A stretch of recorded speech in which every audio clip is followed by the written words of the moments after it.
Chapter 9. After 2 years I remember the rest of that day, and that night and the next day, only as an endless drill of police and photographers and newspaper men in and out of Gatsby's front door. A rope stretched across the main gate and a policeman by it kept out the curious, but little boys soon discovered that they could enter through my yard, and there were always a few of them clustered open-mouthed about the pool. Someone with a positive manner, perhaps a detective, used the expression "madman" as he bent over Wilson's body that afternoon, and the adventitious authority of his voice set the key for the newspaper reports next morning. Most of those reports were a nightmare grotesque, circumstantial, eager, and untrue. When Michaelis's testimony at the inquest brought to light Wilson's suspicions of his wife, I thought the whole tale would shortly be served up in racy Pasquinade, but Catherine, who might have said anything, didn't say a word. She showed a surprising amount of character about it. She looked at the coroner with determined eyes under that corrected brow of hers, and swore that her sister had never seen Gatsby, that her sister was completely happy with her husband, that her sister had been into no mischief whatever. She convinced herself of it, and cried into her handkerchief, as if the very suggestion was more than she could endure. So Wilson was reduced to a man deranged by grief, in order that the case might remain in its simplest form. And it rested there. But all this part of it seemed remote and unessential. I found myself on Gatsby's side, and alone. From the moment I telephoned news of the catastrophe to West Egg Village, every surmise about him, and every practical question, was referred to me. At first I was surprised and confused, then, as he lay in his house and didn't move or breathe or speak, hour upon hour, it grew upon me that I was responsible, because no one else was interested, I mean, with that intense personal interest to which everyone has some vague right at the end. I called up Daisy half an hour after we found him, called her instinctively and without hesitation. But she and Tom had gone away early that afternoon, and taken baggage with them. Left no address. No. Say when they'd be back. No. Any idea where they are? How I could reach them? I don't know. Can't say. I wanted to get somebody for him. I wanted to go into the room where he lay and reassure him, "I'll get somebody for you, Gatsby. Don't worry. Just trust me and I'll get somebody for you."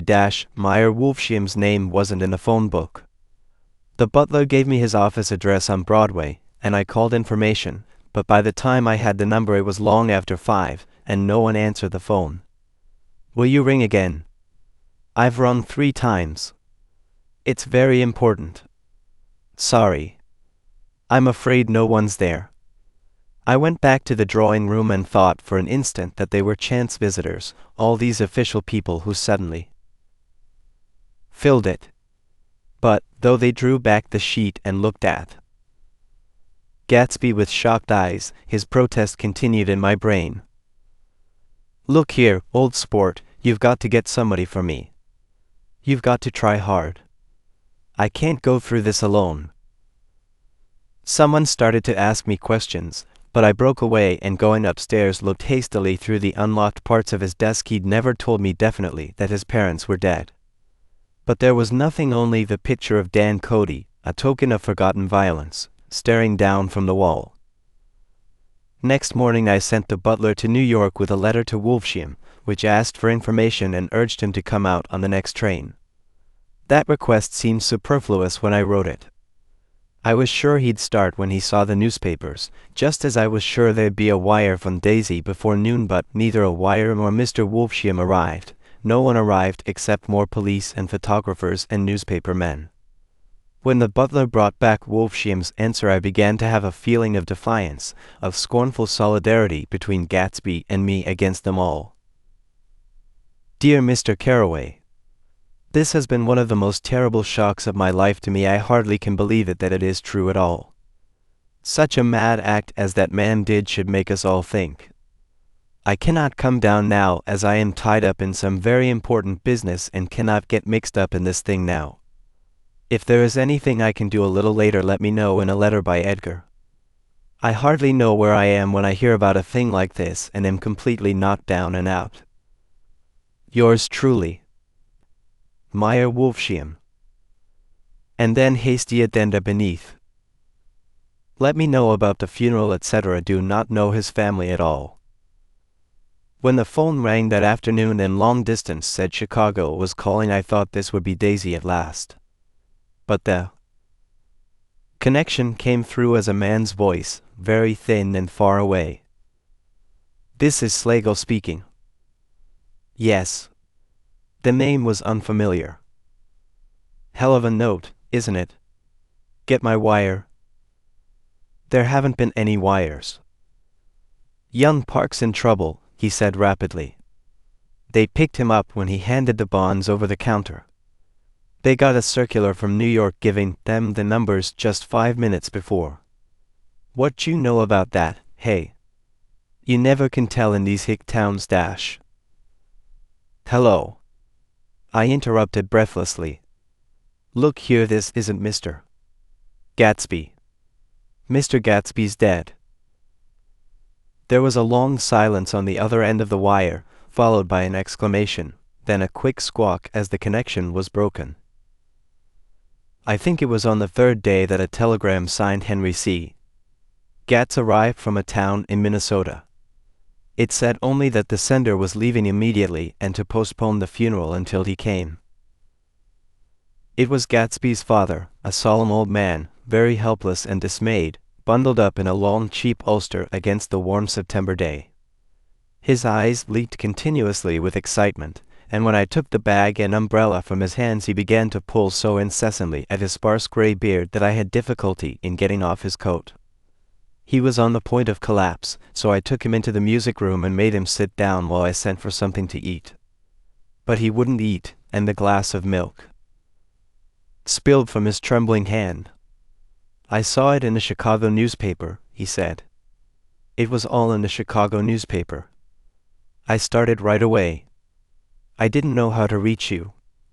His eyes, seeing nothing, moved ceaselessly about the room. It was a madman, he said. He must have been mad. Wouldn't you like some coffee?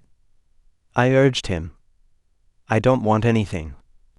I'm all right now, Mr. Caraway. Well, I'm all right now. Where have they got Jimmy? I took him into the drawing room, where his son lay, and left him there.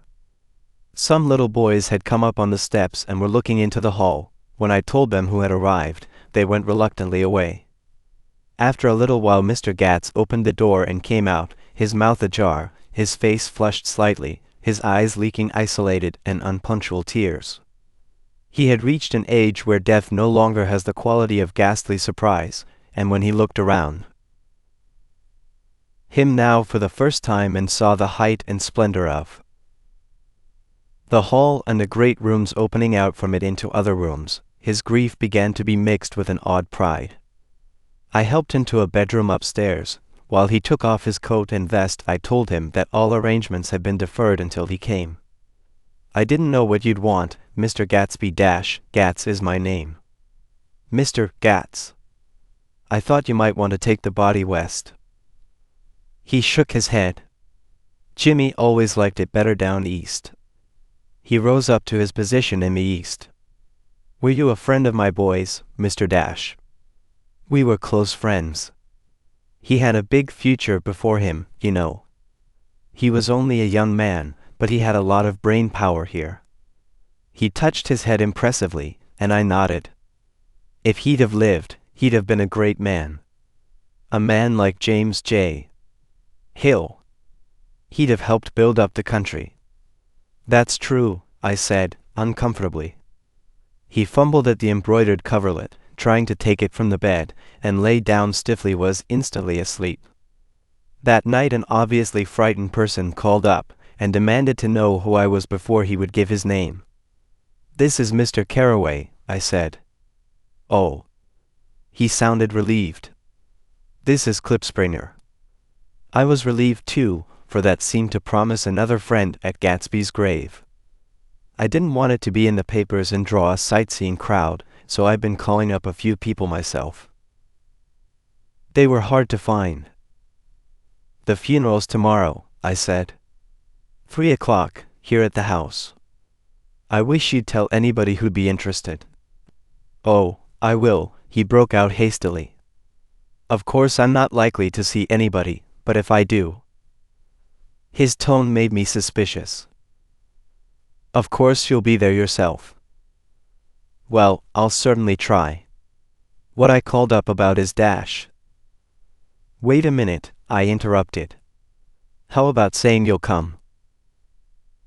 Well, the fact is the truth of the matter is that I'm staying with some people up here in Greenwich, and they rather expect me to be with them tomorrow.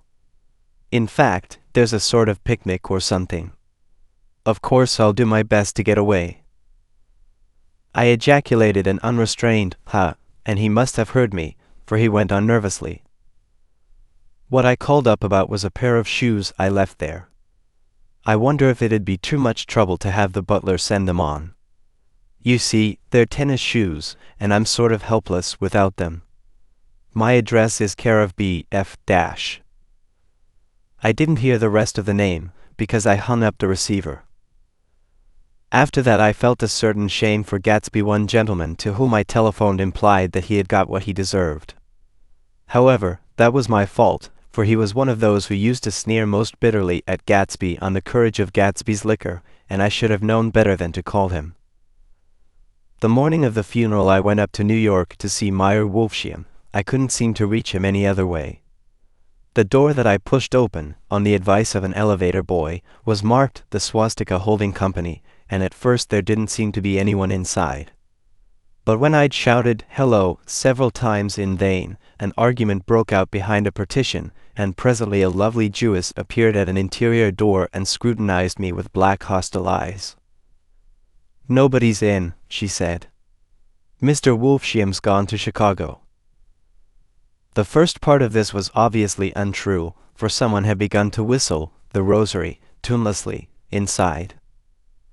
"Please say that Mr. Carraway wants to see him." "I can't get him back from Chicago, can I?" At this moment a voice, unmistakably Wolfsheim's, called "Stella," from the other side of the door. "Leave your name on the desk," she said quickly. "I'll give it to him when he gets back." "But I know he's there." She took a step toward me and began to slide her hands indignantly up and down her hips. "You young men think you can force your way in here any time," she scolded. "We're getting sick and tired of it.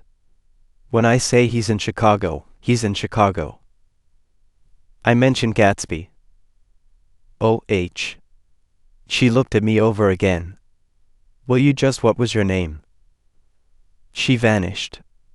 In a moment Meyer Wolfsheim stood solemnly in the doorway, holding out both hands.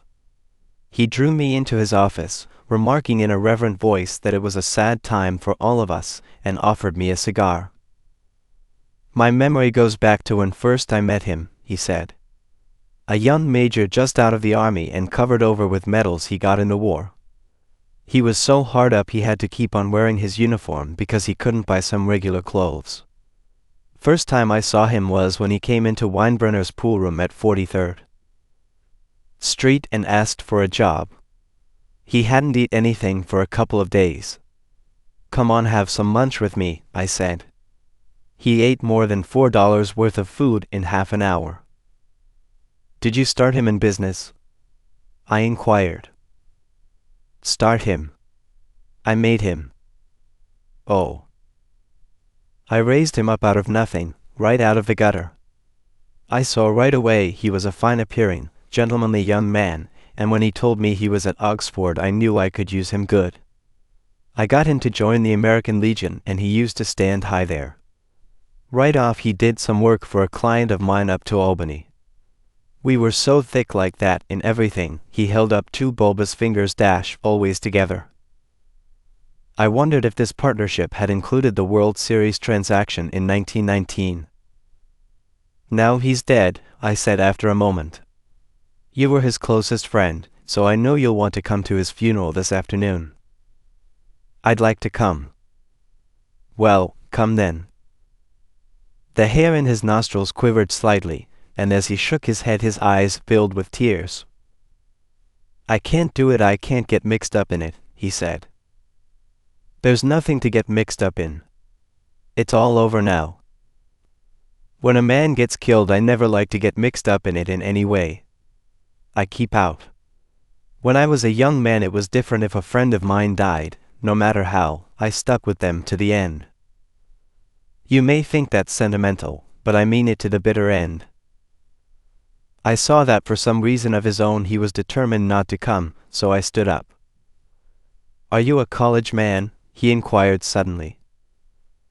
For a moment I thought he was going to suggest a connection, but he only nodded and shook my hand.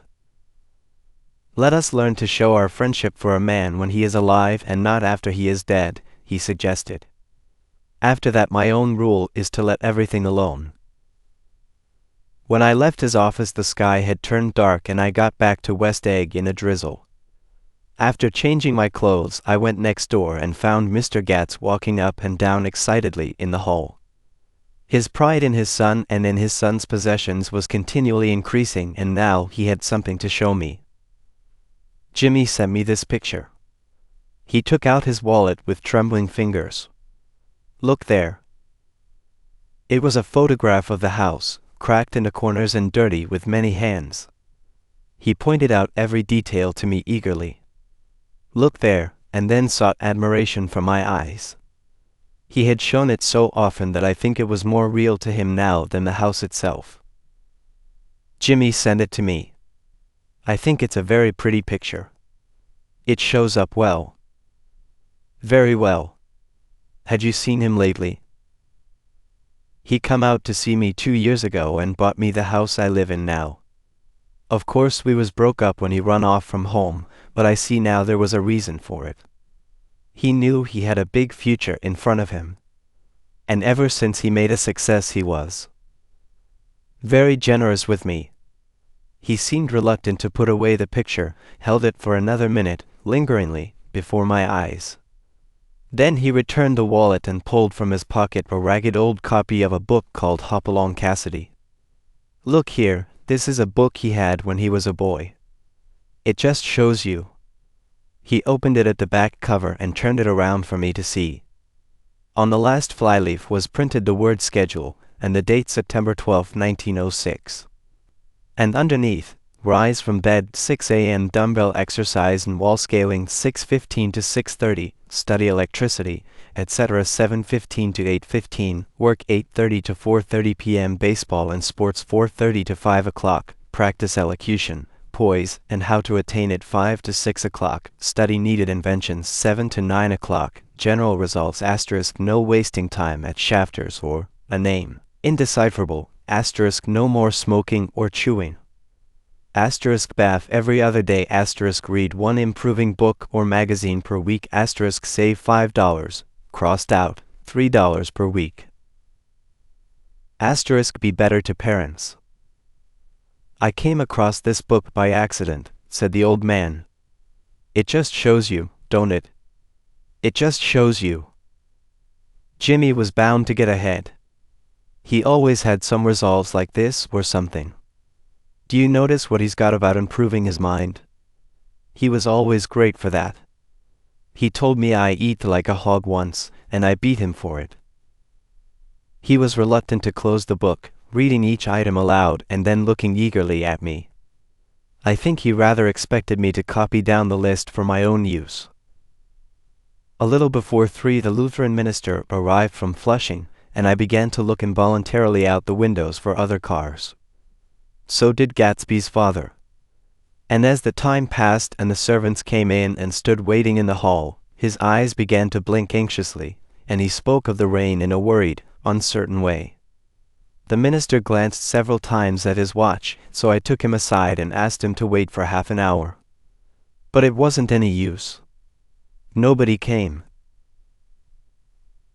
About 5 o'clock our procession of 3 cars reached the cemetery and stopped in a thick drizzle beside the gate. First a motor hearse, horribly black and wet, then Mr. Gats and the minister and me in the limousine, and a little later 4 or 5 servants and a postman from West Egg, in Gatsby's station wagon, all wet to the skin.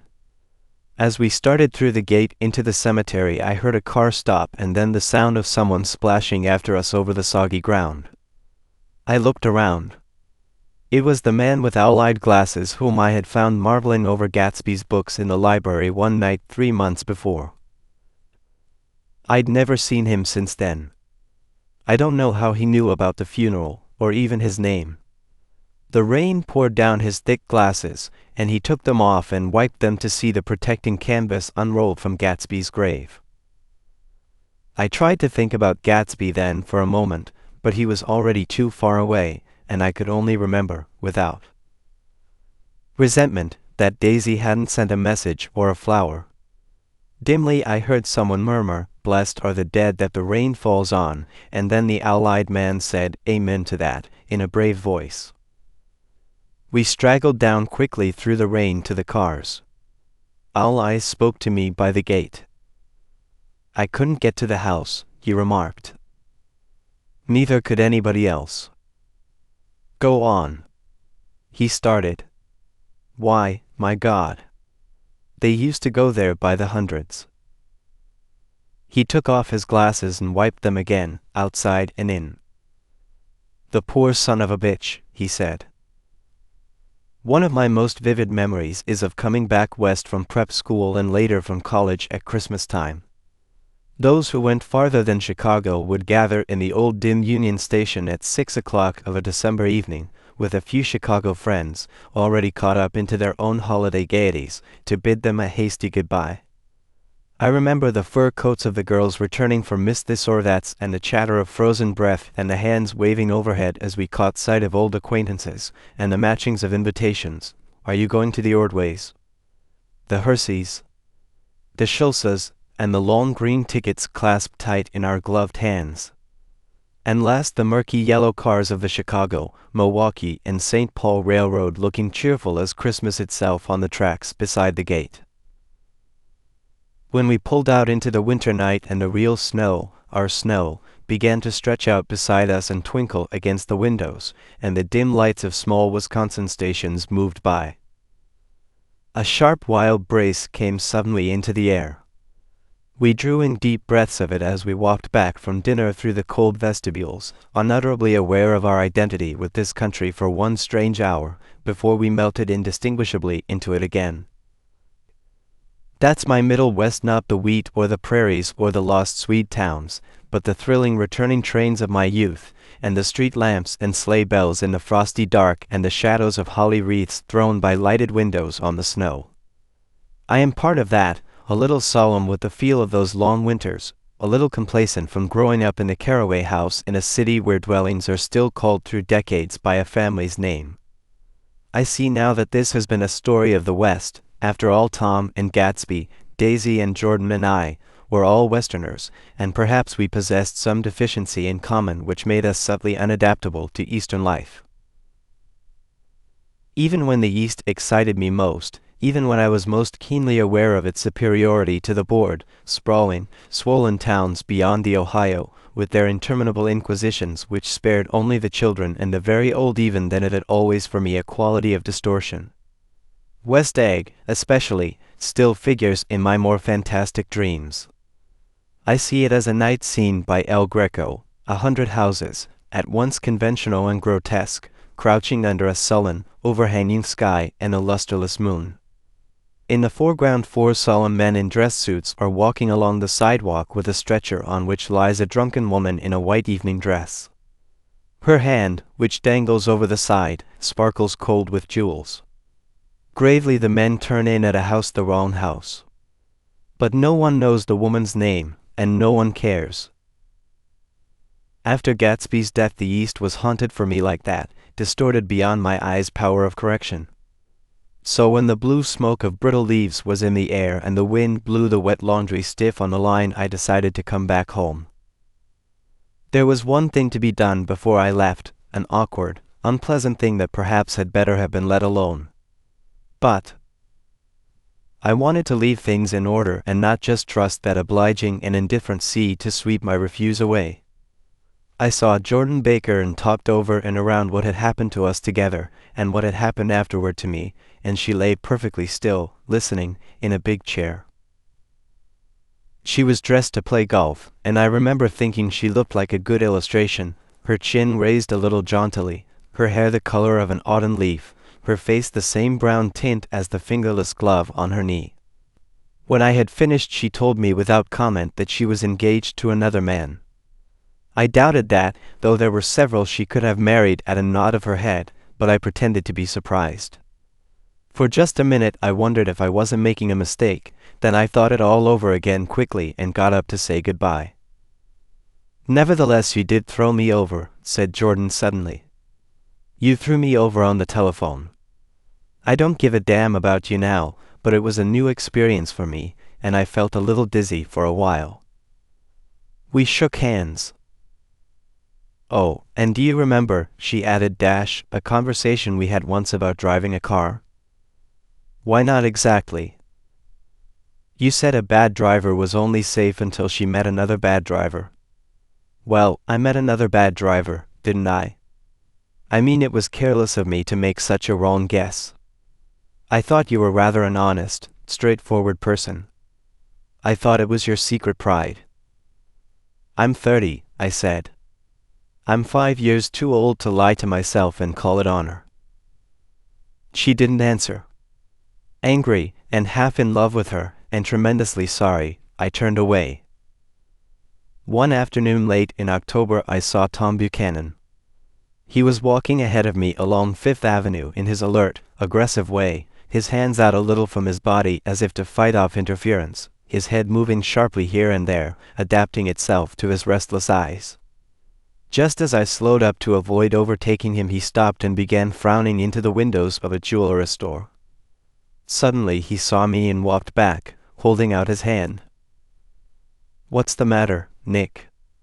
Do you object to shaking hands with me?" "Yes. You know what I think of you." "You're crazy, Nick," he said quickly. "Crazy as hell. I don't know what's the matter with you." "Tom," I inquired, "what did you say to Wilson that afternoon?" He stared at me without a word, and I knew I had guessed right about those missing hours. I started to turn away, but he took a step after me and grabbed my arm. "I told him the truth," he said. "He came to the door while we were getting ready to leave, and when I sent down word that we weren't in, he tried to force his way upstairs. He was crazy enough to kill me if I hadn't told him who owned the car. His hand was on a revolver in his pocket every minute he was in the house. He broke off defiantly. What if I did tell him? That fellow had it coming to him. He threw dust into your eyes just like he did in Daisy's, but he was a tough one. He ran over Myrtle like you'd run over a dog and never even stopped his car." There was nothing I could say, except the one unutterable fact that it wasn't true. And if you think I didn't have my share of suffering, look here. When I went to give up that flat and saw that damn box of dog biscuits sitting there on the sideboard, I sat down and cried like a baby. By God, it was awful. I couldn't forgive him or like him, but I saw that what he had done was, to him, entirely justified. It was all very careless and confused.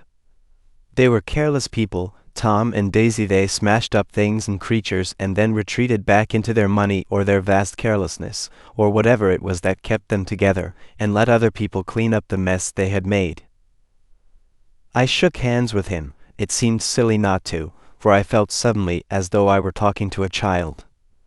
Then he went into the jeweler's store to buy a pearl necklace or perhaps only a pair of cuff buttons, rid of my provincial squeamishness forever. Gatsby's house was still empty when I left. The grass on his lawn had grown as long as mine. One of the taxi drivers in the village never took a fare past the entrance gate without stopping for a minute and pointing inside. Perhaps it was he who drove Daisy and Gatsby over to East Egg the night of the accident, and perhaps he had made a story about it all his own. I didn't want to hear it, and I avoided him when I got off the train. I spent my Saturday nights in New York because those gleaming, dazzling parties of his were with me so vividly that I could still hear the music and the laughter, faint and incessant, from his garden, and the cars going up and down his drive. One night I did hear a material car there, and saw its light stop at his front steps. But I didn't investigate. Probably it was some final guest who had been away at the ends of the earth and didn't know that the party was over. On the last night, with my trunk packed and my car sold to the grocer, I went over and looked at that huge incoherent failure of a house once more. On the white steps an obscene word, scrawled by some boy with a piece of brick, stood out clearly in the moonlight, and I erased it, drawing my shoe raspingly along the stone. Then I wandered down to the beach and sprawled out on the sand. Most of the big shore places were closed now, and there were hardly any lights except the shadowy, moving glow of a ferryboat across the sound. And as the moon rose higher, the inessential houses began to melt away until gradually I became aware of the old island here that flowered once for Dutch sailors' eyes, a fresh, green breast of the new world. Its vanished trees, the trees that had made way for Gatsby's house, had once pandered in whispers to the last and greatest of all human dreams. For a transitory enchanted moment man must have held his breath in the presence of this continent, compelled into an aesthetic contemplation he neither understood nor desired, face to face for the last time in history with something commensurate to his capacity for wonder. And as I sat there brooding on the old, unknown world, I thought of Gatsby's wonder when he first picked out the green light at the end of Daisy's dock. He had come a long way to this blue lawn, and his dream must have seemed so close that he could hardly fail to grasp it. He did not know that it was already behind him, somewhere back in that vast obscurity beyond the city, where the dark fields of the Republic rolled on under the night. Gatsby believed in the green light, the orgastic future that year by year recedes before us. It eluded us then, but that's no matter. Tomorrow we will run faster, stretch out our arms further. And one fine morning. So we beat on, boats against the current, borne back ceaselessly into the past. Thank you for watching. We are dedicated to curating literature into some of the best read-along audiobooks anywhere. Please support the channel by clicking like and subscribe. As our supporters grow, we will be able to improve the quality of our publications, add better voices, and make more great books available to our viewers. If you have any requests, feel free to message us anytime. ultimateaudiobooks.com